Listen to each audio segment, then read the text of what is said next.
কয়দিন বাসাতে ছিলাম না, ওনার খাওয়া দাওয়া একটু প্রবলেম হয়েছে।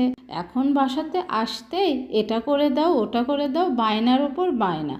সকাল করে নিয়ে এসেছে গরুর ভুঁড়ি, আমরা তো এটাকে ভুঁড়ি বলি, অনেকে বটও বলে। তো সেটা পরিষ্কার করতে লাগলাম, ওদিকে পানি গরম করতে দিয়েছি।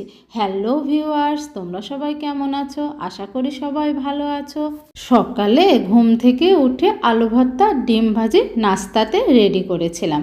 উনি সেটা খেয়ে লাঞ্চের জন্য মাছের তরকারি আর ভাত দিয়ে দিয়েছে। ওনাকে অফিসের জন্য বের করে দিয়ে এদিকে অন্যান্য কাজ করতে শুরু করে দিয়েছি। প্রায় পরিষ্কার হয়েই এসেছে, নাড়িগুলো ছুরি দিয়ে ফাড়ছে। এখন গরম পানি দিয়ে এটাকে একটু ভালোভাবে কষলিয়ে ধুতে হবে। আজকে ভুঁড়িটাকে জাল দিয়ে রাখবো, রেখে দুপুরের জন্য মাছের তরকারি রান্না করব। আর এই ভুঁড়িটাকে কালকে রান্না করব এবং ভেবেছি চালের গুঁড়ার রুটি বানাবো। তো এখন গরম পানি দিয়ে খুব বেশি গরম হয়ে গিয়েছে। তারপরে আলতো হাতে এটাকে একটু চিটকিয়ে কয়েকবার ধুয়ে নিলাম। তারপরে আরও পানি দিলাম, গরম পানি দিয়ে বাকি অংশকেও সুন্দরভাবে কষলিয়ে ধুয়ে নিলাম। এখন আমার ভুঁড়ি প্রায় ধোয়া অলমোস্ট রেডি হয়ে গিয়েছে। এটাকে আমার জাল দেওয়ার পালা। এদিকে ভুঁড়ি জাল হতে থাক, ওদিকে আমি রসুন পেঁয়াজ সব কিছু কেটে রেডি করে নিলাম। রেডি করে নিয়ে মাছগুলোকেও হলুদ ঝালের গুঁড়া লবণ দিয়ে সুন্দর করে মাখিয়ে রেখেছিলাম। এখন এগুলোকে ভাজার পালা।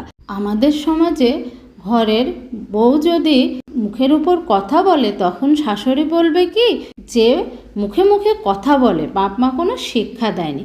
কিন্তু নিজের মেয়ে যখন মুখে মুখে কথা বলে তখন বলবে কি ও মুখে কথা বললে কি হয়েছে, ওর মনটা অনেক পরিষ্কার, এজন্য সব কিছু মুখের উপরে বলে দেয়। কিন্তু আসলে কি দুজনার ক্ষেত্রে দুরকম নীতি হওয়া কি সঠিক? কথা বলতে বলতে মাছ প্রায় অলমোস্ট ভাজি হয়ে গিয়েছে। এখন তেলের উপরে পেঁয়াজ ঝাল দিয়ে সুন্দর করে ভেজে নিলাম। এই তেলের মধ্যে আলুগুলো দিয়ে দেব, দিয়ে আলুগুলোকে একটু ভেজে নিব। আবার দেখো, যখন স্বামী অসুস্থ হয় তখন বউ কিন্তু পাগল হয়ে যায়, কি করব কিভাবে সুস্থ করব। আর যখন স্ত্রী অসুস্থ হয় তখন কিন্তু স্বামী বিরক্ত হয়, তাই না বলো? তবে কিছু কিছু ক্ষেত্রে এর ব্যতিক্রমও আছে। সব মশলা দিয়ে আলু অলমোস্ট কষানো হয়ে গিয়েছে। এখন পানি দিয়ে পানিতে বলকও উঠেছে, মাছগুলো সব দিয়ে দিলাম।